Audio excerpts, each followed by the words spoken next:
നിങ്ങൾക്ക് എല്ലാവർക്കും perfect tech എന്ന ചാനലിലേക്ക് വീണ്ടും ഒരിക്കൽ കൂടി സ്വാഗതം. ഇന്ന് ഞാൻ നിങ്ങളോട് പറയാൻ ഉദ്ദേശിക്കുന്ന 1-2 കാര്യങ്ങളാണ്. വണ്ടികളുടെ ബാറ്ററി ടെസ്റ്ററും ചാർജർ രണ്ടായിട്ടാണ് മെയിനായിട്ട് കാണിക്കാൻ ഉദ്ദേശിക്കുന്നത്. ബാറ്ററി ടെസ്റ്റർ എന്ന് പറഞ്ഞാൽ നമ്മുടെ വണ്ടികളുടെ ബാറ്ററി കണ്ടീഷൻ എങ്ങനെയുണ്ട്, വണ്ടിയുടെ ചാർജിങ് എങ്ങനെ നടക്കുന്നുണ്ട്, ബാറ്ററിയുടെ കണ്ടീഷൻ എത്രത്തോളം ഉണ്ട് എന്നുള്ളതൊക്കെ ടെസ്റ്റ് ചെയ്യാനുള്ള കോൺവോയ് എന്ന് പറഞ്ഞ ഒരു ബ്രാൻഡിൻ്റെ പ്രൊഡക്റ്റാണിത്. ഇത് വെച്ച് നമുക്ക് നമ്മുടെ ബാറ്ററിയുടെ കണ്ടീഷൻ എത്രത്തോളം ഉണ്ടെന്ന് ചെക്ക് ചെയ്യാം. സ്റ്റാർട്ടിങ് മോട്ടർ എങ്ങനെ, ചാർജിങ് എങ്ങനെ നടക്കുന്നുണ്ട്, ബാറ്ററിയുടെ വോൾട്ടേജ്, ഇങ്ങനെയുള്ള ഡീറ്റെയിൽ എല്ലാം ഇതിൽ നിന്ന് കിട്ടും. പിന്നെ മറ്റൊരെണ്ണം എന്ന് പറയുന്നത് ഒരു ബാറ്ററി ചാർജറാണിത്. നമുക്ക് വണ്ടി അധികം ഓടാണ്ടൊക്കെ കിടക്കുന്നുണ്ടെങ്കിൽ നമുക്ക് വണ്ടിയിൽ തന്നെ നിർത്തിക്കൊണ്ട് നമുക്ക് ചാർജ് ചെയ്യാം. ബാറ്ററി അഴിച്ചുകൊണ്ട് ബാറ്ററി കടകളിലൊന്നും കൊണ്ട് കൊടുക്കേണ്ട ആവശ്യമില്ല. അതിൽ രാത്രിയൊക്കെ നമ്മൾ ഇത് പ്ലഗ് ചെയ്തിട്ട് വെച്ചിട്ടുണ്ടെങ്കിൽ നേരം വെളുക്കുമ്പോഴേക്കും അത് ഫുൾ ചാർജ് ആയി ഉണ്ടാവും. അപ്പോൾ അങ്ങനെയുള്ള 2 പ്രൊഡക്റ്റാണ് മെയിനായിട്ട് പറയാൻ ഉദ്ദേശിക്കുന്നത്. എന്നാൽ നമുക്ക് ഇതിനെ ഒന്ന് ഓപ്പൺ ചെയ്ത് നോക്കാം. ഇത് ബാറ്ററി ടെസ്റ്ററാണ് ഇത് വരുന്നത്, ചാർജർ ഇതിലാണ്. അപ്പോൾ എന്തൊക്കെയുണ്ട്, ഇത് ഞാൻ ഒരു 5 വർഷം മുന്നേ വാങ്ങിയതാണ്. ഇതിന് ഏകദേശം 2887 രൂപ, 3000 രൂപയുടെ അടുത്ത് വില വരുന്ന ഒരു പ്രൊഡക്റ്റാണ്. ഇതിൻ്റെ കൂടെ ഒരു ബാഗ് ഇവർ തന്നുണ്ട്, ഉപയോഗിക്കുന്നില്ല. ഇതാണ് ഇതിൻ്റെ പ്രൊഡക്റ്റ് വരുന്നത്. ഇത് നമ്മൾ ബാറ്ററിയിൽ ടെസ്റ്റ് ചെയ്യേണ്ട, ബാറ്ററിയിൽ കണക്ട് ചെയ്യാണ് ചെയ്യുക. വണ്ടിയിൽ നിർത്തിയിട്ടോ അല്ലെങ്കിൽ ബാറ്ററി പുറത്തെടുത്തിട്ടും 2 രീതിയിലും നമുക്ക് ചെക്ക് ചെയ്യാൻ പറ്റും.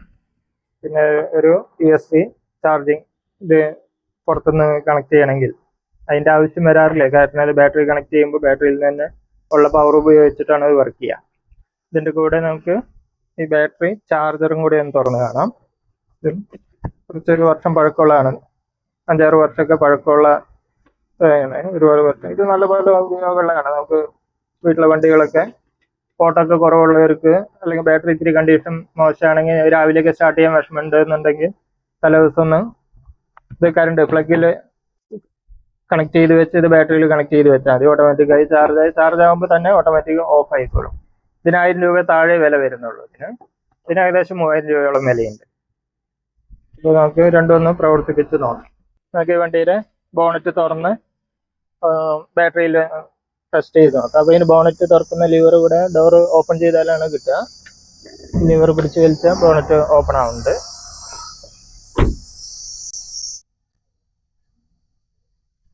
ഇവിടെ അകത്തൊരു ലോക്ക് ഉണ്ട്, ലോക്ക് പ്രസ് ചെയ്താൽ ഓപ്പൺ ആവും.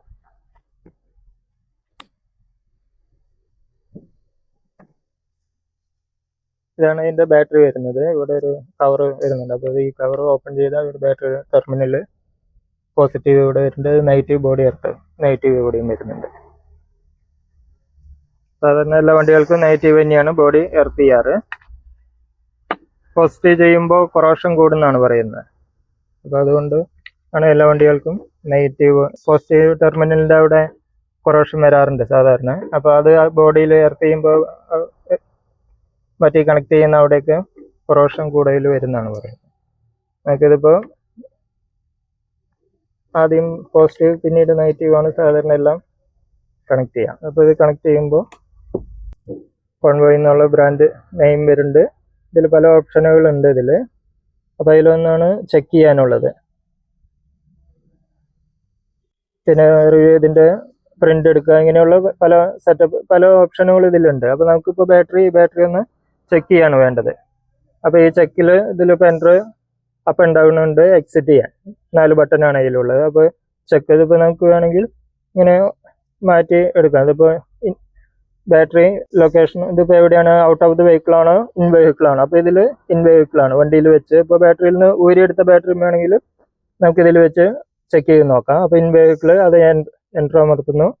അപ്പോൾ ബാറ്ററി ടെസ്റ്റ് ആണ് വേണ്ടത്, ക്രാങ്കിങ് ടെസ്റ്റ് ആണ് വേണ്ടത്, ചാർജിങ് ടെസ്റ്റ്, 3 ഓപ്ഷൻ, 3ഉം ഇതിൽ പറ്റും.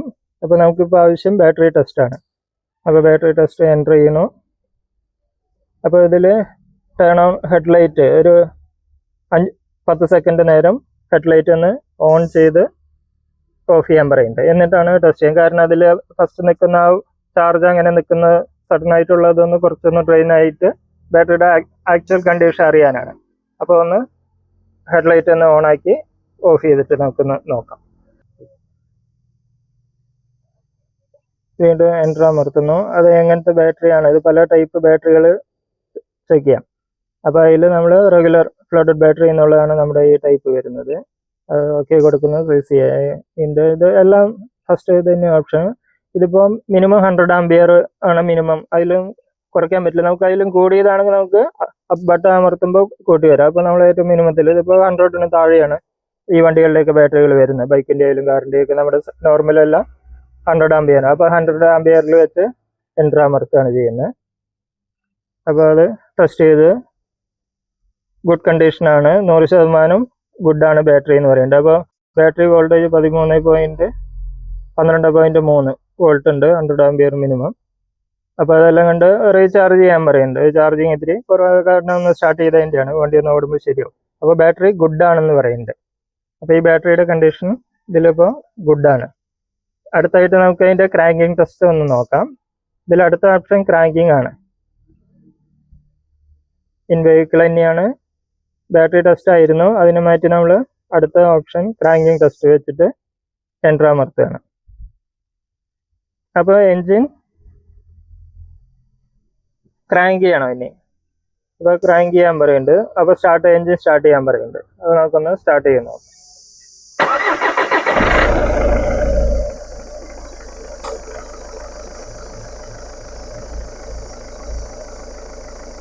അപ്പോൾ അതിൻ്റെ ഡീറ്റെയിൽസ് ഒക്കെ വന്നിട്ടുണ്ട്. ക്രാങ്ക് ചെയ്യുമ്പോൾ 10 വോൾട്ടേജ് വരുന്നുണ്ട്, മിനിമം 8. അപ്പോൾ ക്രാങ്കിങ് അല്പം ലോ ആണ്, കാരണം വണ്ടി ഇത്തിരി ഓട്ടം കുറവിലാണ്, കണ്ടിന്യൂസ് ഓടുന്ന ഒരു വണ്ടിയല്ല. എന്നാലും ബാറ്ററി ഗുഡ് കണ്ടീഷനാണ്. അപ്പോൾ ക്രാങ്കിങ് ടെസ്റ്റ് കഴിഞ്ഞു. അടുത്ത് നമുക്ക് ചാർജിങ് ടെസ്റ്റാണ്. ചാർജിങ് ടെസ്റ്റിലേക്ക് ഇടുന്നു, ഇപ്പോൾ ചാർജിങ് ഡീറ്റെയിൽസ് ഇതിൽ വരുന്നുണ്ട്. 13 വോൾട്ട്.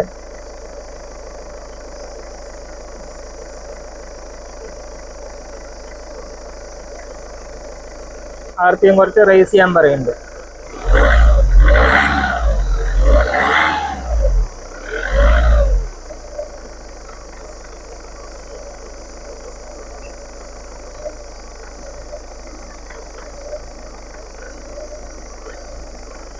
അത് 13.4 വോൾട്ട്. RPM കൂടിയിട്ടുണ്ട്. അപ്പോൾ നോർമൽ ഇതിൽ നിന്നിട്ട് ചാർജിങ് എല്ലാം ഓക്കെയാണ്, കാരണം ഇത് 13 വോൾട്ട്, 12 ആയിരുന്നത് 13 വോൾട്ട് വന്നുണ്ട്. അപ്പോൾ ഇത് എല്ലാം ടെസ്റ്റിങ്ങും അതിൻ്റെ ബാറ്ററി ഗുഡ് കണ്ടീഷനാണ്. അപ്പോൾ ഇത് 100% ഗുഡാണ്. ബാറ്ററി കണ്ടീഷൻ 100% ഗുഡ് തന്നെയാണ്. ഇപ്പോൾ സ്റ്റാർട്ടിങ്ങിൽ നോക്കുമ്പോൾ ചാർജ് ചെയ്യാൻ പറയുന്നില്ല, സ്റ്റാർട്ടിങ് ആയിപ്പോൾ. അപ്പോൾ എങ്ങനെയാണ് ബാറ്ററി ടെസ്റ്റ് ചെയ്യുന്നത്? നമുക്കൊരു ബൈക്കിൻ്റെ ബാറ്ററി ഇവിടെ കാണുന്നുണ്ട്, അതും കൂടെ ഒന്ന് നോക്കാം. നമുക്ക് ഈ ബൈക്കിൻ്റെ ബാറ്ററി ഒന്ന് ചെക്ക് ചെയ്യാം. ഇത് സ്റ്റാർട്ടിങ് അല്പം പ്രശ്നം കാണിക്കുന്നുണ്ട്. അപ്പോൾ ഇതിൻ്റെ ബാറ്ററി കണ്ടീഷൻ അല്പം ലോ തന്നെയാണ്. നമുക്കതൊന്ന് ടെസ്റ്റ് ചെയ്ത് നോക്കാം. അപ്പോൾ ആദ്യം തന്നെ ടെർമിനൽ കണക്ട് ചെയ്യുക, പ്ലസ് മൈനസ് മാറാതെ അതിൽ കണക്ട് ചെയ്യണം. ഈ ബ്ലാക്ക് വയർ നെഗറ്റീവ് ആണ് എപ്പോഴും, ചുവപ്പ് വയർ അത് പോസിറ്റീവായിട്ട് വരും.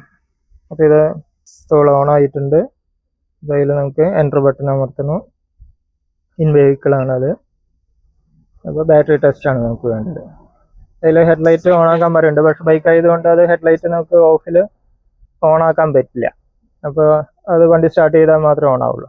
അപ്പോൾ നമുക്ക് അത് വീണ്ടും എൻ്റർ അമർത്താം. അപ്പോൾ റെഗുലർ ബാറ്ററിയാണ് യൂസ് ചെയ്ത്, മാക്സിമം മിനിമം 100 ആംപിയറേ ഉള്ളൂ. അപ്പോൾ അതിൽ താത്താൻ പറ്റില്ല. അപ്പോൾ സാധാരണ 4 ആംപിയർ 5 ആംപിയർ ഒക്കെയാണ് ടൂ വീലറിൻ്റെ, 2 ആംപിയർ തൊട്ട് പല സൈസിലാണ് വരിക. അപ്പോൾ നമുക്കിതൊന്ന് ടെസ്റ്റ് കൊടുക്കാം.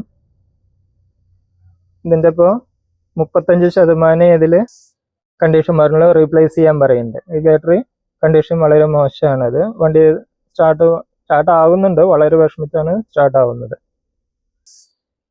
അതുപോലെ ഇതിൻ്റെ ക്രാങ്കിങ് ടെസ്റ്റ് നമുക്ക് നോക്കാം. ഇപ്പോൾ ബാറ്ററി വോൾട്ടേജ് മൾട്ടിമീറ്ററിൽ നമുക്കിപ്പോൾ വോൾട്ടേജ് നോക്കിയത് അറിയില്ല. മൾട്ടിമീറ്ററിൽ നോക്കുമ്പോൾ നമുക്ക് മൾട്ടിമീറ്റർ ഓൺ ആക്കി നോക്കാം. നോക്കുമ്പോൾ ബാറ്ററിയുടെ വോൾട്ടേജ് ഒക്കെ 12 വോൾട്ട് കാണിക്കും. അപ്പോൾ നമുക്ക് മൾട്ടിമീറ്റർ വെച്ച് നോക്കിയാൽ ബാറ്ററി കണ്ടീഷൻ അറിയാമെന്ന് ചോദിച്ചാൽ അത്ര ചിലപ്പോൾ കൺഫ്യൂഷൻ വരും. ഇപ്പം അൾട്ടിമീറ്റർ വയ്ക്കുമ്പോൾ 12.54 12 വോൾട്ട് തന്നെ ചാർജ് ഉണ്ട്. 12.54 വോൾട്ട് ഉണ്ട്. പക്ഷെ സ്റ്റാർട്ട് ചെയ്യാൻ അത് പോരാ. സ്റ്റാർട്ട് ചെയ്യുമ്പോൾ ഒരുപാട് ഡൗൺ ആവുന്നുണ്ട്. അൾട്ടിമേറ്റ് വെച്ച ഒരു ആവറേജ് കണക്ക് കിട്ടും. നമുക്ക് കണക്ട് ചെയ്ത് പിടിച്ച് സെൽഫ് അടിച്ചാൽ എത്രത്തോളം ഇറങ്ങുന്നുണ്ട് എന്ന് നോക്കുമ്പോൾ അറിയാം. അപ്പോൾ ഇപ്പോൾ ഇതൊന്ന് നമുക്കൊന്ന് ക്രാങ്ക് ചെയ്ത് നോക്കാം. ഇത് കണക്ഷൻ കൊടുത്ത് വെച്ചുകൊണ്ട് സെൽഫ് അടിക്കുകയാണ്. ക്രാങ്ക് ടെസ്റ്റ് ബാറ്ററി ഒരു ക്രാങ്ക് ടെസ്റ്റ് ആണ് നോക്കുന്നത്.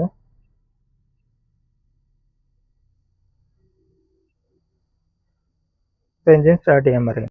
നമുക്ക് സെൽഫ് തന്നെ അത് സ്റ്റാർട്ട് ആകുന്നുണ്ട്. അത്രേ വേണ്ടോ ഇല്ല ക്രാങ്കിങ്ങിൻ്റെ. അപ്പോൾ ഇതിൻ്റെ എത്ര സമയം അത് വോൾട്ടേജ് ഒക്കെ 8 വോൾട്ട് ആയിട്ട് കുറയുന്നുണ്ട്. വോൾട്ടേജ് എത്രത്തോളം ലോ ആണ്. ക്രാങ്കിങ് ലോ ആണ് പറയുന്നത്. വോൾട്ടേജ് ഒരു 10 താഴെ പോകാൻ പാടില്ല. അപ്പോൾ ഇതിൻ്റെ അർത്ഥം ബാറ്ററി കണ്ടീഷൻ വളരെ പുവറാണ്. അപ്പോൾ റീപ്ലേസ് ചെയ്യാൻ തന്നെയാണ് ഇതിൽ പറഞ്ഞിരിക്കുന്നത്. ഈ ബാറ്ററി മാറ്റേണ്ട കണ്ടീഷൻ. ഇപ്പോൾ അത്യാവശ്യ ഘട്ടത്തിൽ സ്റ്റാർട്ട് ആകുന്നുണ്ട്. വളരെ വിഷമിച്ചാണ് സ്റ്റാർട്ട് ആകുന്നത്. ഈ ബാറ്ററിയുടെ കണ്ടീഷൻ പോയിരിക്കുകയാണ്. ഇതാണ് ബാറ്ററി ടെസ്റ്റ് എന്ന് പറയുന്നത്. ഇനി നമുക്കൊന്ന് ബാറ്ററി ചാർജറും കൂടി കാണാം. ഇത് ബാറ്ററി ചാർജറാണ്. അപ്പോൾ ഈ ചാർജർ ഉപയോഗിച്ച് നമുക്ക് ബാറ്ററി ചാർജ് ചെയ്യാം. നൈറ്റൊക്കെ വെക്കേണ്ടി വരും. രാത്രി വെച്ചിട്ടുണ്ടെങ്കിൽ രാവിലെ ആകുമ്പോഴേക്കും ഫുൾ ചാർജ് ആയി നിൽക്കും. അത് ഓട്ടോമാറ്റിക് കട്ടാവും. ഇപ്പോൾ ഓവർ ചാർജായി ബാറ്ററി കേട് വരണമെന്ന് പേടിക്കേണ്ട ആവശ്യമില്ല. അതുപോലെ ചെറിയ രീതിയിലുള്ള ഫോൾട്ടൊക്കെ ഉണ്ടെങ്കിൽ ഇലക്ട്രിക്കൽ ചാർജ് ചെയ്ത് അത് ഓട്ടോമാറ്റിക്കായിട്ട് കുറച്ചൊക്കെ റെക്ടിഫൈ ചെയ്യും. മൈന്യൂട്ടായിട്ടുള്ള പ്രോബ്ലം ഒക്കെ ഇതിനെ റെക്ടിഫൈയും ചെയ്യും. അപ്പോൾ ഇതിൻ്റെ ടെർമിനൽ ഇതുപോലെ തന്നെ കണക്ട് ചെയ്യുകയാണ് വേണ്ടത്. അതിൻ്റെ പ്ലസ് മൈനസ് മാറാതെ നമ്മളത് ആ ടെർമിനലിൽ കണക്ട് ചെയ്ത് ക്ലിപ്പ് ചെയ്ത് കൊടുക്കുകയാണ് ചെയ്യുന്നത്. അപ്പോൾ ഇതിനകത്ത് കാണിക്കുന്നുണ്ട് ഇത് ടെമ്പറേച്ചറും ബാറ്ററി 12.4 വോൾട്ട്. ഇതിപ്പോൾ ബാറ്ററി ചാർജ് നോക്കുമ്പോൾ മിനിമത്തിലാണ് കാണുന്നത്. വളരെ താഴെയാണ് നോക്കുക. ഫുൾ ചാർജ് നല്ല കണ്ടീഷൻ ബാറ്ററി ആണെങ്കിൽ ഫുള്ളായി കാണിക്കും. അപ്പോൾ ഇനി അത് ചാർജറിൽ കണക്ട് ചെയ്യുമ്പോൾ ബാറ്ററിയുടെ ടെമ്പറേച്ചറും ചാർജിങ് കണ്ടീഷനാണ് വോൾട്ടേജും ആണ് ഇതിൽ കാണിച്ചുകൊണ്ടിരിക്കുക. അപ്പോൾ ഇതിൽ നിന്ന് നമുക്കൊരു എക്സ്റ്റൻഷൻ ബോക്സ് വെച്ചൊരു പ്ലഗിൽ കണക്ട് ചെയ്ത് അപ്പോൾ ഇതിൽ ചാർജ് കയറുന്നതായിട്ട് കാണാം. ഇവിടെ ചാർജിങ് ഇൻഡേഷൻ ഉണ്ട്. ഇതിലൊരു കൂളിംഗ് ഫാൻ ഉണ്ട്. ഈ കൂളിംഗ് ഇത് ഓവർ ഹീറ്റ് ആവാതിരിക്കും കൂളിംഗ് ഫാൻ വർക്ക് ചെയ്യുന്ന ആ സൗണ്ട് കേൾക്കുന്നു വിചാരിക്കുന്നു. ആ ഫാൻ വർക്ക് ചെയ്യുന്ന സൗണ്ട്. ഇതിപ്പോൾ ബാറ്ററി ചാർജ് കയറിക്കൊണ്ടിരിക്കുന്നുണ്ട്. ഇതിപ്പോൾ 4 ആംപിയറിലാണ് ചാർജ് കയറുന്നത്. ഇതെല്ലാം ഓട്ടോമാറ്റിക്കായിട്ട് ചെയ്തോളൂ. ഓരോ ബാറ്ററിക്ക് എത്ര 10 ആംപിയർ വരെയൊക്കെ ചാർജിൽ ഇത് മാക്സിമം. ഇതിപ്പോൾ 4 ആംപിയർ തൊട്ട് 100 ആംപിയർ വരെയുള്ള ബാറ്ററി 12 വോൾട്ട് ബാറ്ററിയിൽ 4 തൊട്ട് 100 ആംപിയർ വരെയുള്ള ബാറ്ററിയിൽ ആണ് ഇത് ചെയ്യുക. അപ്പോൾ ഇത് പൾസ് റിപ്പയർ ഉണ്ട്. ഓട്ടോമാറ്റിക്കായിട്ട് ചെറിയ മൈന്യൂട്ടുള്ള ഫോൾട്ടൊക്കെ അത് പൾസ് റിപ്പയറിങ് ചെയ്യും. 4 ആംപിയർ തൊട്ട് 100 ആംപിയർ വരെയാണത്. അപ്പോൾ ഇത് ഇനി കയറി ഫുള്ളാവുമ്പോൾ പിന്നെ ചാർജിങ് നിൽക്കും. പിന്നെ ഓഫ് എന്ന് പറഞ്ഞാൽ ഇതിൽ എഴുതി കാണിക്കുകയും ചെയ്യും. ഡിസ്പ്ലേയിൽ കാണിക്കും. ഇതൊക്കെ 1000 രൂപ താഴെ വില വരുള്ളൂ. നമുക്ക് വീടുകളിലൊക്കെ വളരെ ഉപകാരപ്പെടും. വണ്ടികൾ ഉള്ളവർക്കൊക്കെ ഭയങ്കര ഉപകാരമുള്ള സാധനം തന്നെ. വണ്ടി ഓട്ടമൊക്കെ കുറവാണെങ്കിൽ വണ്ടി വീട്ടിലിരുന്ന് തനിയെ ചാർജ് ഇറങ്ങിപ്പോവും. അപ്പോൾ അങ്ങനെയുള്ള കണ്ടീഷനിൽ ഇടയ്ക്കൊക്കെ നമ്മൾ 2-3 മാസം കൂടുമ്പോൾ ഇടയ്ക്കൊന്ന് രാത്രി ഇത് ചാർജറിൽ കണക്ട് ചെയ്തിട്ടുണ്ടെങ്കിൽ വേറെ ഒന്നും ചെയ്യേണ്ട ആവശ്യമില്ല. വണ്ടി ബാറ്ററി നല്ല കണ്ടീഷനായിട്ടിരിക്കും. വെറുതെ ഓടാണ്ടിരുന്ന ഇതിൻ്റെ ഇത് ശരിക്കും വാറണ്ടിയിലാണ് ഈ ബാറ്ററി ഇരിക്കുന്നത്. 3 വർഷമായിട്ടില്ല, 4 വർഷം വാറണ്ടിയുള്ള ബാറ്ററിയാണ്. അപ്പോൾ ഇതിൻ്റെ ഒരു പ്രശ്നം എന്ന് പറഞ്ഞാൽ ഓട്ടം വളരെ കുറവാണ്. ഞാൻ ഇലക്ട്രിക് വണ്ടികളാണ് ഉപയോഗിച്ചുകൊണ്ടിരിക്കുന്നത്. ഈ വണ്ടി വളരെ റയറായിട്ട് ഉപയോഗിക്കുന്നത്. അപ്പോൾ ഇത് ഓട്ടം കുറവിൻ്റെ ഒരു പ്രശ്നമാണ് ഇതിപ്പോൾ ബാറ്ററി പ്രശ്നം കാണിക്കാൻ. അപ്പോൾ ഇങ്ങനെ ഓട്ടം കുറവുള്ളവർക്ക് ഇങ്ങനെ ഒരു ചാർജർ ഉണ്ടെങ്കിൽ ഇടയ്ക്കൊക്കെ ഒന്ന് ചാർജിലിട്ട് വെച്ച ബാറ്ററി കണ്ടീഷൻ മെയിൻറ്റെയിൻ ചെയ്യാൻ പറ്റും. ചാർജ് കണക്ട് ചെയ്ത് അധികം സമയമായിട്ടില്ല, എന്നാലും അത് ഇപ്പോൾ ചാർജ് ഫുള്ളാവുമ്പോൾ ഇങ്ങനെ ഇതിൽ ഫുള്ളെന്ന് പറഞ്ഞത് ഇപ്പോൾ ബാറ്ററിയുടെ സിമ്പിൾ അത് ഫുള്ളായി ടോപ്പ് വരെ വന്ന് നിൽക്കുന്നുണ്ട്. ഇത് ശരിക്കും പറഞ്ഞാൽ ഒരു 5-6 മണിക്കൂറെങ്കിലും ആയിട്ടാണ് ഇത് നോർമൽ കേസിൽ വരേണ്ടത്. ഇതിപ്പോൾ ബാറ്ററി കണ്ടീഷൻ മോശമായതുകൊണ്ടാണ്. ഇതിപ്പോൾ ഒരു അരമണിക്കൂർ പോലും ആയിട്ടില്ല, അപ്പോഴേക്കും ഫുള്ളായിന്ന് കാണിക്കുകയാണ്. അപ്പോൾ ബാറ്ററിയുടെ കണ്ടീഷൻ മോശമായതുകൊണ്ടാണ് അത് പെട്ടെന്ന് ഫുള്ളായത്. നോർമൽ കണ്ടീഷനാണെങ്കിൽ കുറച്ച് അധികം സമയം എടുക്കും. അപ്പോൾ ഇങ്ങനെയാണ് ഇത് ബാറ്ററി ഫുള്ളാവുമ്പോൾ കാണിക്കുക. അപ്പോൾ ഫുള്ളെന്ന് പറഞ്ഞ് വെറുതെ നിൽക്കുകയാണ്, പിന്നെ ചാർജിങ് കയറുന്നില്ല. അപ്പോൾ ബാറ്ററി ഓവർ ചാർജ് ആവുകയും മറ്റ് കംപ്ലൈൻ്റ് ഒന്നും വരില്ല. ഇപ്പോൾ രാത്രി നമ്മളിത് ഓൺ ചാർജിലിട്ട് വെച്ച് കിടന്നുറങ്ങാം. ഇത് നോക്കിയിരിക്കേണ്ട കാര്യമൊന്നുമില്ല. രാവിലെ വരുമ്പോൾ ഇത് ഓഫ് ചെയ്താൽ മതി. നമുക്ക് ധൈര്യമായിട്ട് കണ്ടീഷൻ ബാറ്ററി ആണെങ്കിൽ അത് ചിലപ്പോൾ രാവിലേക്ക് ആകുമ്പോഴേക്കേ ഫുള്ളാവുള്ളൂ. അല്ലെങ്കിൽ രാവിലെ വൈകുന്നേരം വരെയൊക്കെ സമയം എടുക്കും. അത്രയും സമയം എടുത്തിട്ടാണ് ആവുക. അപ്പോൾ കണ്ടീഷൻ മോശമാകുമ്പോൾ വളരെ പെട്ടെന്ന് കയറും, അതുപോലെ തന്നെ പെട്ടെന്ന് തന്നെ ഇറങ്ങിപ്പോകും. എന്ന് പറഞ്ഞ ഒരു ബ്രാൻഡിന്റെ ഇത് ചൈനീസ് ആണ് ഇതെല്ലാം വരുന്നത്. ബാങ്കുഡിൽ നിന്നാണ് ഇതൊക്കെ ഞാൻ വാങ്ങുന്നത്.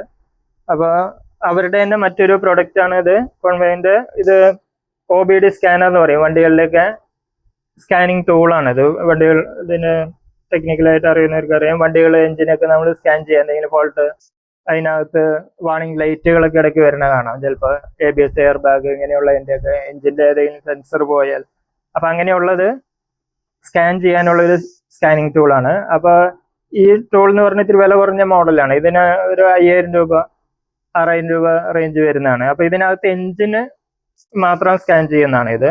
അതേപോലെ ലോഞ്ച് കുറച്ച് കൂടിയത് എഞ്ചിൻ മാത്രമല്ല, എഞ്ചിന് പുറത്തുള്ള പാർട്ടുകൾ ഇത് ലോഞ്ച് എന്ന ബ്രാൻഡിൻ്റെയാണ് സ്കാനിങ് ടൂൾ തന്നെയാണ് ഇത് വരുന്നത്. ഇതിന് കുറച്ച് വില, ഇതൊരു 40,000 രൂപ ഒക്കെ വില വരുന്നതാണ്. അപ്പം ഇങ്ങനെയുള്ള ഇതൊക്കെ നമുക്ക് നമ്മുടെ ആവശ്യത്തിനനുസരിച്ച് ആവശ്യമുള്ളവർ വെക്കുകയാണെങ്കിൽ നമുക്ക് അത്യാവശ്യം വണ്ടികളിൽ ഏതെങ്കിലും സെൻസറായ ABS, ഇതിനകത്ത് ABS, air bag, automatic transmission ഇങ്ങനെയുള്ള എല്ലാ കാര്യങ്ങളും ടെസ്റ്റ് ചെയ്യാൻ പറ്റുന്നതാണ് ഈ സ്കാനിങ് ടൂള്. കുറച്ച് കുറഞ്ഞ മോഡൽ, എഞ്ചിന് മാത്രം, എഞ്ചിന് പുറത്തുള്ളതൊന്നും ഇതിൽ സ്കാൻ ചെയ്യില്ല. അപ്പോൾ അത് രണ്ടും ഒരേ ബ്രാൻഡിന്റെ തന്നെയാണ് ഇത്. ഇതൊക്കെ പിന്നെ കൂടിയ ടൈപ്പ് ലോഞ്ച് എന്ന് പറഞ്ഞാൽ മറ്റു ബ്രാൻഡുകളിൽ. അപ്പോൾ ഇങ്ങനെയുള്ള സ്കാനിങ് ടൂള്, പല ടൂളും നമുക്ക് ഇങ്ങനെയുള്ള ആവശ്യങ്ങൾക്ക് ഉപയോഗിക്കാം. നമുക്ക് ഇതൊന്ന് തുറന്ന് ജസ്റ്റ് ഒന്ന് നോക്കാം.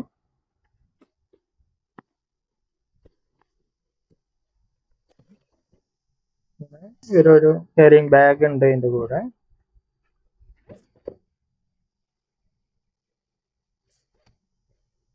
ഇതാണ് ഇതിൻ്റെ ടൂള് വരുന്നത്. ഇത് OBD കണക്ടറാണ് ഇത്. ഈ ടൂളും വണ്ടിയായിട്ട് വാഹനത്തെ OBD കണക്ടറിൽ കണക്ട് ചെയ്യാനുള്ള കോഡ് വയർ.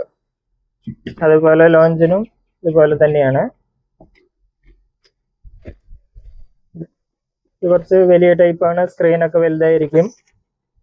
ഇത് കണക്റ്റിംഗ് ടൂൾ ഇതിൽ വരുന്നുണ്ട്. ഇത് ടച്ച് സ്ക്രീൻ ആണ് ഇതിൽ വരുന്നത്. ലോഞ്ച് എന്നുള്ള ഇതിൽ സ്ക്രീനും കുറച്ച് വലിയ മോഡലാണ്. ഇത് വണ്ടിയുടെ ഫുൾ ഫങ്ഷൻ ഉള്ള മോഡലാണ്. ഇത് കുറച്ച് വില കൂടിയ ടൈപ്പാണ് ഇത്. അപ്പോൾ ഇങ്ങനെയുള്ള ടൂൾസുകൾ ഉണ്ടെങ്കിൽ നമുക്ക് പല ഫങ്ഷനുകളും ഫോൾട്ടുകളൊക്കെ നമുക്ക് തന്നെ ഒരു പരിധി വരെയൊക്കെ നമുക്ക് തന്നെ കണ്ടുപിടിക്കാനും അത്യാവശ്യമൊക്കെ പരിഹരിക്കാനും സാധിക്കും. എല്ലാ ആവശ്യങ്ങൾക്കും നമുക്ക് വർക്ക്ഷോപ്പിൽ പോകേണ്ടി വരില്ല. കുറേയൊക്കെ നമുക്ക് ഇതുപോലെയുള്ള ബാറ്ററി ഇതൊക്കെ ആണെങ്കിൽ നമുക്ക് എപ്പോഴും ബാറ്ററി അഴിച്ചൊക്കെ കൊണ്ടുപോയി സർവീസ് ചെയ്യാൻ, ഇത് ചാർജ് ചെയ്ത് കൊണ്ടുവരാന്നൊക്കെ പറഞ്ഞാൽ ബുദ്ധിമുട്ടാണ്. അത് റെഗുലറായിട്ട് ഇപ്പോൾ വീടുകളിൽ ആൾ താമസം കുറവാണ്, വണ്ടി കിടക്കുന്നുണ്ട്, ഗൾഫിലോ വിദേശത്തൊക്കെയാണ് എന്നുണ്ടെങ്കിൽ നമുക്ക് വീട്ടിൽ ബാക്കിയുള്ളവർക്ക് നമുക്കത് ഇടയ്ക്കൊന്ന് ചാർജർ കണക്ട് ചെയ്യാൻ മാത്രം മതി. രാത്രി ഇടയ്ക്ക് ഒരു പ്ലഗിൽ നിന്ന് കണക്ട് ചെയ്ത് വെച്ചിട്ടുണ്ടെങ്കിൽ ആ വണ്ടി പിന്നെ ബാറ്ററി ചിലപ്പോൾ 1 വർഷം 2 വർഷം കഴിഞ്ഞായിരിക്കും നമ്മൾ ചിലപ്പോൾ ഉപയോഗിക്കുക, വിദേശത്തൊക്കെ ഉള്ളവരാണെങ്കിൽ. അപ്പം അങ്ങനെയുള്ള കണ്ടീഷനിൽ വീട്ടിലുള്ളവർക്ക് ഇത് ശ്രദ്ധിച്ച് നോക്കുകയാണെങ്കിൽ ആ ബാറ്ററി നാശമായി പോകാതെ നമുക്ക് സൂക്ഷിക്കാൻ പറ്റും. അപ്പം ഇങ്ങനെയുള്ള കാര്യങ്ങൾക്ക് ഈ വക ചെറിയ ടൂളുകൾ ഒരുപാട് മുതൽ മുടക്കൊന്നും വരുന്നതല്ല ഇത്. അപ്പം ഇങ്ങനെ ഉള്ള ടൂളുകൾ വളരെ ഉപകാരപ്രദമായ ടൂളുകളാണ്. ഇത്രയും പറഞ്ഞ് എൻ്റെ ഈ വീഡിയോ നിർത്തുന്നു. നന്ദി. Thank you.